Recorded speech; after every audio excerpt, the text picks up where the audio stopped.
Alors la journée va être riche, donc un petit peu chargée. Je vous propose de commencer tout de suite, directement dans le vif du sujet. Et pour ça, j'appelle Roland de Brabant, qui est fondateur et CEO de Open Linking, spécialiste évidemment de l'e-commerce entre autres, et qui va nous expliquer, il va le faire très très bien, mais il va en gros nous expliquer qu'on ne s'adresse pas forcément à tous les marchés de la même façon. Vous voyez le thème de sa conférence. Je te passe le micro. Merci.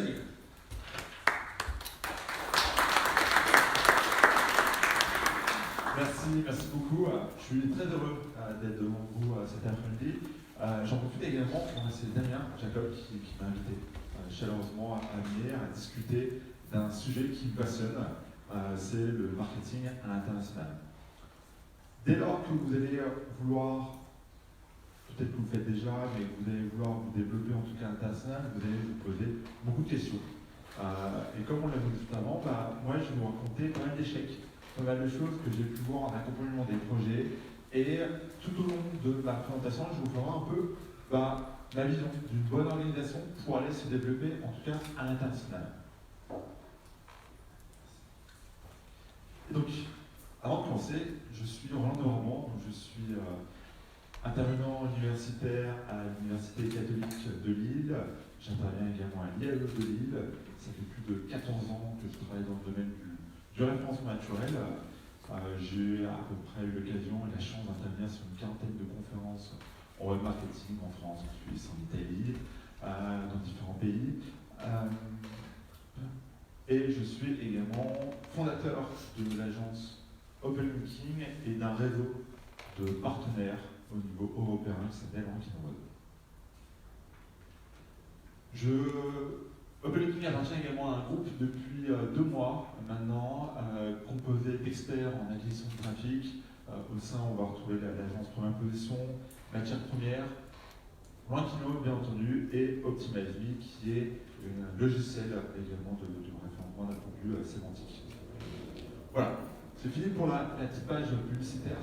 On va plutôt parler de marketing, on va plutôt parler d'international, mais avant, déjà, on va prendre température ensemble.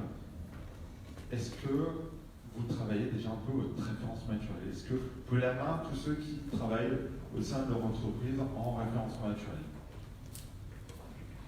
Je dirais à deviner 40%. Eh bien parfait, j'espère que ces 40%, je vais vous faire avoir des petits tips tout au long de ma présentation.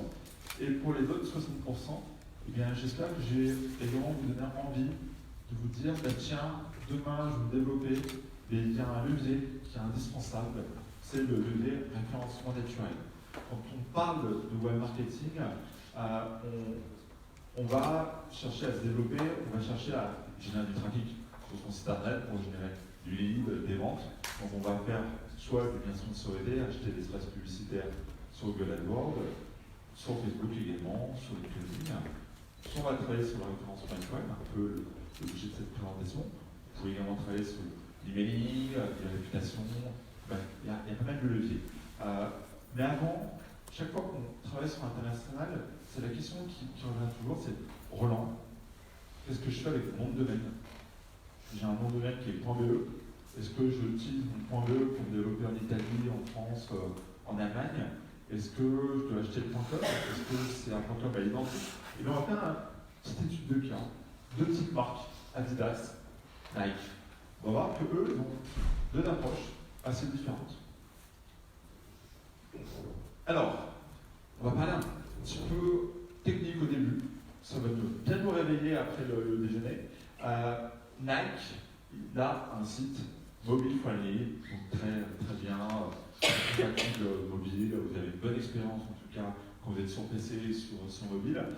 Dès que vous allez sur, par exemple, nike.de, vous êtes automatiquement redirigé vers nike.com/de. Là que, en fait, Nike, lui, va prendre l'extension .be pour communiquer dessus, pour travailler sur un référencement naturel. Il a plutôt fait le choix de travailler sur une extension qui est .com. L'extension, c'est le nom plutôt utilisé au niveau international. Et c'est le cas également pour, bien entendu, pour ces autres déclinaisons comme Nike.es qui est renvoyé vers Nike.com/es. Donc on dit qu'il qui gère, on va dire, son marketing principalement sur son .com. Adidas, lui, c'est différent. Il va prendre les chansons du pays pour communiquer. On va retrouver, par exemple, adidas.es, adidas.de. Quand on arrive sur adidas.com, en fait, Adidas va nous proposer également une expérience qui est sur quel pays vous voulez naviguer, tout simplement. Et derrière, vous la langue. Donc on le voit très facilement également. Pour la Belgique, par exemple, il va proposer de renvoyer soit adidas.fr, soit adidas.be, parce qu'il a identifié que j'étais francophone. Et après, sur le BE, il va proposer également les deux langues. Donc on va voir que, techniquement, comment Google va interpréter ça? Est-ce qu'il va y avoir des différences déjà? Parce que quand on va parler de référencement naturel, finalement, on va beaucoup parler du moteur de recherche Google qui prédomine le marché européen. C'est se dire, ok, Google c'est un logiciel, finalement il va visiter votre site. Pour Adidas, il va passer à peu près 150 000 fois, 200 000 fois par jour sur Adidas. Mais qu'est-ce qu'il va faire? Qu'est-ce qu'il va naviguer? Qu'est-ce qu'il va contrôler, pardon? Eh bien, sur Adidas, déjà quand il est sur le .com, eh bien, il est redirigé automatiquement vers adidas.fr. Donc déjà, il va essayer de comprendre pourquoi il est redirigé. Et justement, quand on regarde ces résultats, j'ai fait moi la petite commande, on va le voir après, site.adidas.com, ça nous permet d'avoir toutes les pages que Google a enregistrées sur le site Adidas. Vous pourrez également le faire sur votre site pour savoir comment Google, lui, a interprété votre site et comment il l'a classé, tout simplement. Et donc, même si le moteur de recherche est redirigé vers le .fr, le .be et tout, on voit qu'il y a quand même des pages qui sont indexées. Et il y a peut-être quelqu'un, un jour, qui vous a dit « Attention, le jour où tu vas travailler ton référencement au niveau international, tu auras de la duplication de contenu. » Et c'est mal, la duplication de contenu. Bien là, on le voit. Adidas, oui, va avoir de la duplication de contenu entre son .com et son .fr. Donc c'est des choses qui ne vont pas être bien optimisées. Il va avoir du mal à faire le choix entre est-ce que je prends mon .com pour me classer ou le .fr pour se classer. Donc ce que j'essaie de vous faire voir, c'est que en fait, travailler le marketing international, c'est rempli de pièges. Et on va parcourir ensemble tous ces pièges, enfin une grande partie, et se poser vraiment les bonnes questions. Et justement, sur Nike, lui, j'étais sur Nike.de, on le voit ici, hop, et bien Google, lui, il est redirigé vers nike.com/de, et après nike.com/de. Voilà, donc il est, au fur et à mesure, en tout cas, bien redirigé. Normalement, Google devrait bien le classer. Donc, un a des petites problèmes de duplication de contenu, l'autre a plutôt un bon scénario, en tout cas dans les moteurs de recherche. Donc on va tout simplement maintenant lister certaines questions et essayer d'y répondre pendant ces quelques minutes. Donc le SEO international, comment ça marche? Eh bien, pour moi, le référencement naturel, même si je suis persuadé que les trois quarts pensent que c'est technique, moi, c'est du marketing. Comme j'en avais parlé également précédemment, chaque fois j'ai travaillé sur un site sur lequel c'était la DSI, la partie technique qui guidait la stratégie d'un site, j'ai eu un taux d'échec un peu plus important sur sa capacité à se développer au niveau international d'un point de vue marketing. Il faut définir une stratégie. Il faut prendre en compte tout ce qui est mœurs et coutumes, se fixer des objectifs. C'est pas juste je fais quelque chose pour que ça marche. Non, je fais quelque chose pour que ça marche, pour que ce soit adapté et que ça vienne sur un objectif. Donc, pourquoi c'est compliqué? C'est que les consommateurs et les marchés sont différents. Entre la France, la Belgique, la Suisse, c'est différent. Vous avez tous vos téléphones en me regardant. Vous avez appelé ça smartphone, téléphone, GSM. En Suisse, c'est Natel. C'est différent. Donc, si vous êtes un acteur qui vend le téléphone, on ne va pas miser, on ne va pas avoir les mêmes mots-clés pour développer sa visibilité dans Google. La langue, également, est différente. Google a souvent eu beaucoup de mal avant pour indexer l'allemand. Sémantiquement, c'était difficile pour lui d'indexer. Bien entendu, c'est évolué, il a bien évolué depuis 2005-2007. Avant, il avait beaucoup de mal. Le e-commerce est également différent. Tout à l'heure, vous aurez une très belle intervention de Damien justement sur tout ce qui est TVA, tout ce qui va être moyen de paiement. Mais voilà, c'est tout ça qu'il faut prendre en compte également quand on travaille le marketing au niveau international. Et enfin, Google est différent. On n'a pas les mêmes mises à jour, parce que de manière très technique, algorithmique, d'un pays à un autre. En Suisse, on n'a pas forcément à 100% les mêmes règles que ce qu'on peut avoir en Belgique et en France. Donc voilà, il faut comprendre, il faut s'adapter par rapport à ça.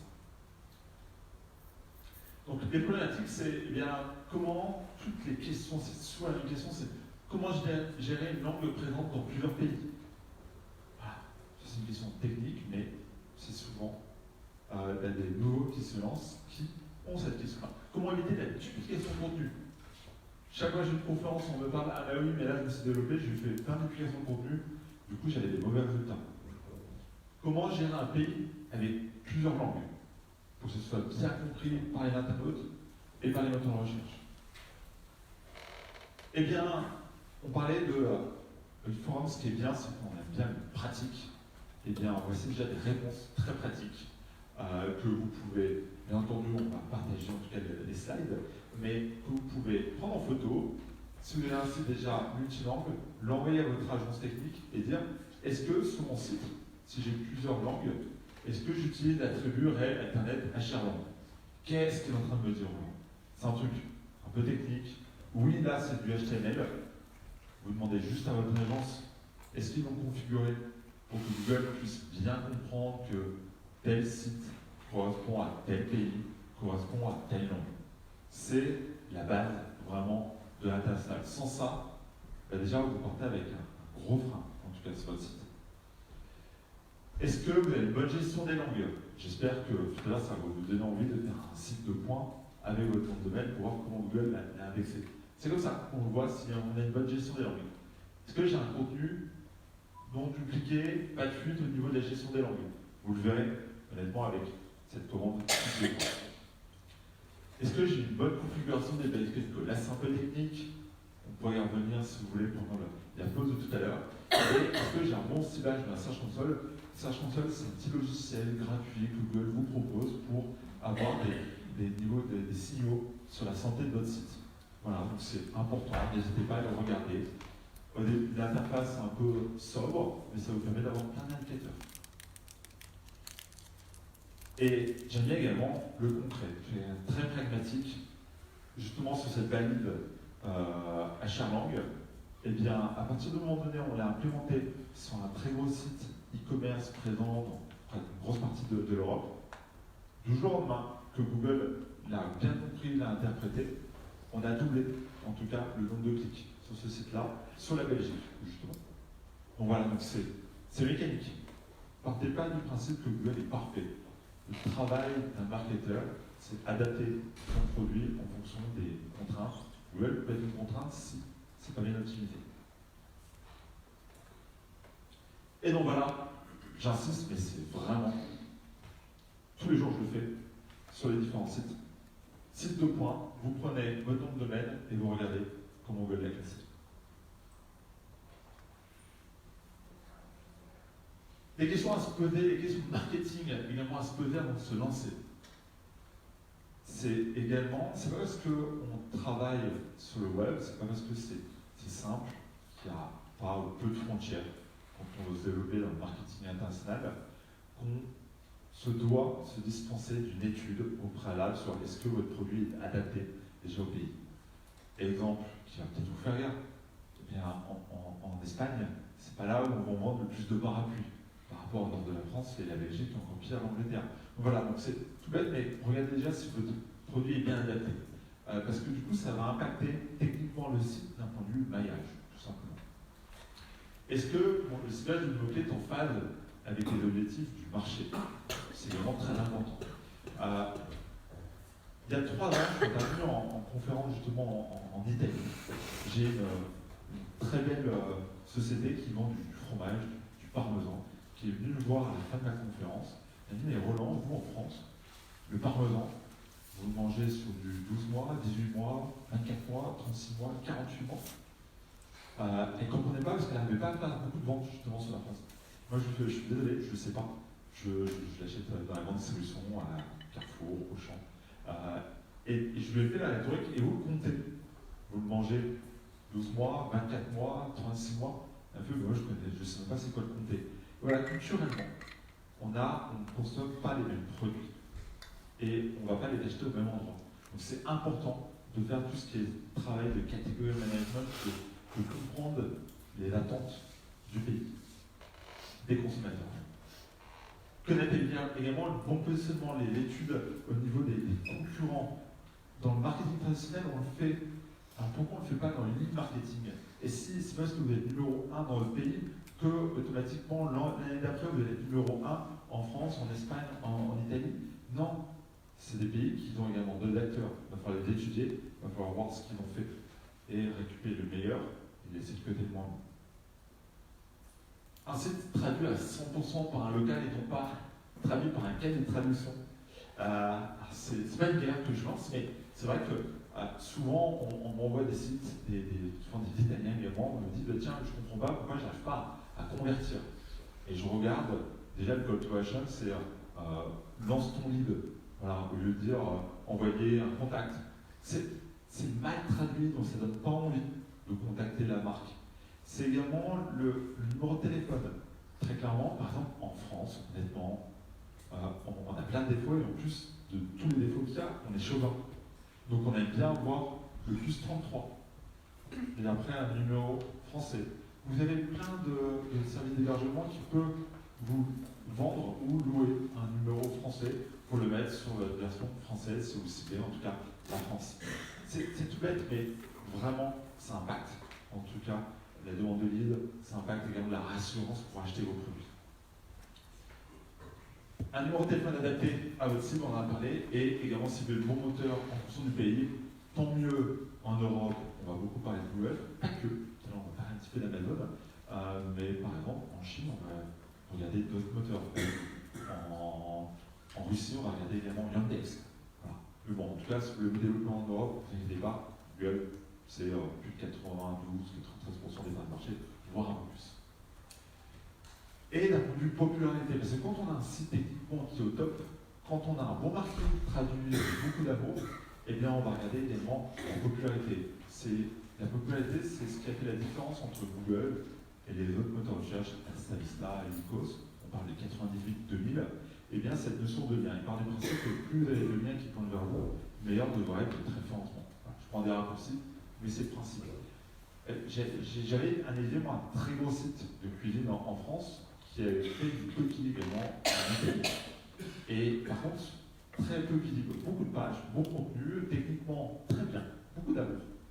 Mais 12 liens qui pointaient vers ce site-là, dont les 3/4 étaient des liens français. Résultat, très peu de visibilité, très peu de trafic, très peu de résultats. Donc, vous avez bien développé votre popularité, votre communication en Belgique, et bien malheureusement pour vous, il va falloir également faire la même chose. En France, si vous ciblez la France, il va falloir avoir des liens naturels, des gens qui fassent des liens vers vous, pour vraiment faire voir à Google que vous êtes légitime sur ce pays. Donc cette notion de popularité également, c'est important. Et si vous ne pouvez pas faire tout ça, également, eh bien, il y a un gros bouleversement qui arrive et qui n'est pas prêt de s'arrêter. C'est Google, c'est pas Amazon. Amazon n'est plus, Google, pardon, décidément, n'est plus le seul moteur de recherche. Amazon est également présent et il capte énormément d'audience pour quelqu'un qui veut acheter un produit. Eh bien, son réflexe de plus en plus, c'est aller sur Amazon, faire un recherche de produit, et après, aller sur Google ou aller dans le commerce traditionnel, bien entendu. Mais voilà, donc c'est pas un nouvel acteur, mais c'est juste le mode de consommation qui change. Et on va le voir à travers ces stats que 72% des consommateurs utilisent Amazon pour trouver des produits. Ça, c'est aux États-Unis. En Allemagne également, ils sont très habitués au marketplace, à Amazon, et c'est une part vraiment importante également du chiffre d'affaires. En France, 25% du chiffre du e-commerce passe déjà par Amazon. Ce qui est intéressant sur Amazon, c'est pour ça que moi je le compare à ce qu'on a connu entre 2005 et 2010, l'Eldorado du référencement. On pouvait avoir un site, beaucoup d'envie et tout de suite avoir plein de visibilité sur les différents pays européens. Amazon, quand on comprend un peu son fonctionnement, on peut faire du business, je ne vais pas dire rapidement, mais sur du moyen terme. Amazon, c'est simple d'entrée. Et c'est un algorithme. Donc quand on comprend l'algorithme, on sait qu'on va arriver pour un nouvel entrant en 10e page sur un t-shirt personnalisé, mais après on va progresser, après on va arriver en première page. Et là on va faire beaucoup de ventes. Donc c'est régi par un algorithme. Ce qu'il faut garder en tête, c'est plus vous allez, et là ça va faire une spirale et ça va vous amener des ventes qui vous amener d'autres ventes. C'est un algorithme, donc n'hésitez pas à vous renseigner dessus et vous allez voir que d'ici 5 ans, tout le monde en parlera. Développer le marketing. C'est également une question qui revient souvent. C'est Roland, j'arrive pas à avoir le même prix pour l'ensemble de mes pays. Bien oui, honnêtement, déjà le coût salarial d'un pays à un autre est différent. Donc je peux comprendre que d'ailleurs vous n'avez pas la même rentabilité d'un produit à un autre, mais regardez le même exemple. Même McDo n'a pas réussi à avoir le même prix pour son fameux Big Mac. Donc arrêtons de se mettre des freins. On peut s'affranchir de ça, effectivement, avoir un prix qui peut être différent d'un pays à un autre. La TVA est différente. Donc souvent, les questions qui reviennent, c'est eh bien moi j'ai travaillé mon marketing, j'ai fait une duplication de ma stratégie de la Belgique vers la France ou vers la Suisse, j'ai pas eu de résultat. Eh bien oui, parce que par exemple, moi je connais très bien le marché français, je ne connais pas du tout le marché italien, allemand, espagnol, la Belgique, un peu la Suisse, mais je vais avoir des limites par rapport à ça. Souvent, quand j'accompagne des projets, quand ils veulent se développer, eh bien du coup, ils disent, oh, bah, tiens, ce mot-clé, il fonctionne bien en Belgique ou en France, je prends le même, hop, je fais la même chose en Allemagne, en Angleterre. Et non, on va avoir des recherches qui vont être différentes. Du coup, il ne faut pas juste dupliquer. Moi, mon conseil, c'est essayer d'identifier une agence qui est au niveau local, qui vous permet, qui connaît très bien son marché, qui connaît très bien les consommateurs, qui va vous aider justement à vous développer. C'est quelque chose d'important, connaître les mœurs et les coutumes. Et pour ça, vous allez passer justement beaucoup de temps à identifier des agences qui auront les mêmes KPI que vous. On va le voir, c'est important d'avoir les mêmes KPI. Mais d'une agence à une autre, même j'ai des confrères qui sont là, je suis persuadé que sur un même site, à la fin, on n'aura pas la même conclusion. Imaginez-vous sur les différents pays européens. Est-ce que les agences au niveau européen vont avoir la même recommandation d'un point de vue SEO? Non, pas du tout. Et pourtant, vous allez vouloir vous développer, vous n'allez pas savoir qui dit du vrai et du faux. C'est pas évident. C'est pour ça qu'il faut avoir une bonne méthodologie. Le SEO international, le marketing international passe avant tout par une bonne méthodologie. Et donc, sur la méthodologie, c'est, eh bien, dès le début, on définit une stratégie SEO J-local, global. Pour rappel, c'est définir un marketing global avec une adaptation au niveau local dans chacun des pays sur lesquels vous allez travailler. Création d'un planning rédactionnel en présentant les chantiers. Par exemple, vous avez des marronniers qui peuvent être différents d'un pays à un autre. C'est important de les savoir. Optimisation et ajout de contenu. Eh bien, pour moi, en tout cas, pour l'avoir fait, ce travail-là, travailler avec beaucoup de cabinets de traduction, ça a sa limite. Il faut que la traduction soit également adaptée en fonction des mœurs, des coutumes, en fonction de votre stratégie marketing. Et souvent, moi, j'ai eu des limites, en tout cas, juste en dupliquant, en traduisant un contenu d'une langue à une autre. Il faut l'adapter. Et également, il faut avoir un reporting multi-pays unifié. Avant-hier, on a une très belle table ronde où justement tous étaient d'accord pour dire qu'il faut un reporting, les mêmes KPI, et piloter ce pays par rapport à ça, et pas partir dans tous les sens, sinon on s'y perd. Et là, c'est l'enfer. Donc, voilà l'organisation que je conseille parce que les pièges à l'international, la plupart des projets au niveau international qui ont du mal à fonctionner, c'est qu'il y a tous les interlocuteurs autour de la table et on n'arrive plus à savoir qui doit prendre le lead sur telle ou telle décision. Moi, ce que je recommande, c'est, il y a vous avez un international country manager qui soit en interne ou en externe, et qui, lui, va piloter, en tout cas, les différents experts au niveau local. Ça vous évite de perdre beaucoup de temps à comprendre tous les différents intervenants sur un projet. Sinon, très clairement, et malheureusement j'en ai vu des échecs, eh bien on prend le mur et direct. Donc, le SEO, c'est du marketing. Le marketing, le e-marketing, c'est plus l'Eldorado, c'est plus pire d'avoir une belle idée pour se développer dans toute l'Europe. Il faut avoir une bonne idée, être présent au bon moment, mais également avoir une bonne organisation. Donc, dans cette logique-là, ça fait plus de 4 ans que j'ai essayé d'identifier justement des partenaires dans les différents pays européens sur lesquels ils étaient ouverts à travailler ensemble, à avoir les mêmes guidelines, les mêmes KPI, les mêmes process. Ça a pris beaucoup de temps, mais c'est pour ça que moi j'ai créé en tout cas un réseau qui s'appelle Ranking Road, avec l'organisation que je vous ai mis en avant. Mais le conseil que je vous donne, c'est également, vous voulez vous développer, mettez en place une organisation comme ça chez vous, vous verrez, vous aurez vraiment des meilleurs résultats. Je vous souhaite une bonne